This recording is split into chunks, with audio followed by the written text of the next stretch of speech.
আজকে এই যে হঠাৎ করে হাতে মেহেদি পড়ছি, কি মনে হচ্ছে? কোনো অনুষ্ঠান আছে? মোটেও না। আসলে কোনো অনুষ্ঠান হলেই আমার মেহেদি পড়া হয় না, কেন জানি না। কেননা ওই সময় আমাকে আমার ননাসের মেয়ে কিংবা ভাসুরের মেয়েদের হাতে মেহেদি পরাইতে হয়। ওরা আমার কাছ থেকে মেহেদি দেয়। যার কারণে ওদেরকে দিয়ে দেওয়ার সময়টুকু আমি বের করি, কিন্তু নিজের আর সময় হয় না। আসলে একা মানুষ হলে যা হয়। আমি গত সেমাই ঈদেও হাতে মেহেদি পড়েছিলাম, তাও মনে হয় ঈদের দিন বেড়াইতে যাব বলে। সেভাবে আসলে এখন আর সময় নাই মেহেদি পড়ার। একটা সময় ছিল যখন স্কুল কলেজে পড়তাম, হাত থেকে মেহেদির রঙই যেত না। কেননা মেহেদির রং না যেতে আবার মেহেদি পড়তাম।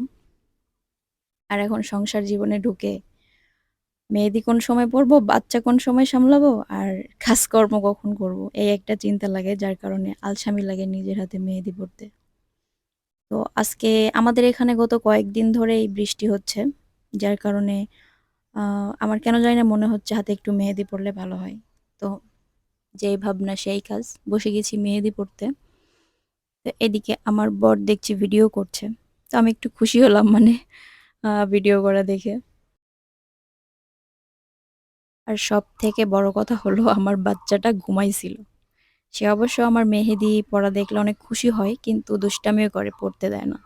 এর মাঝে দেখি সে উঠেও গেছে ঘুম থেকে।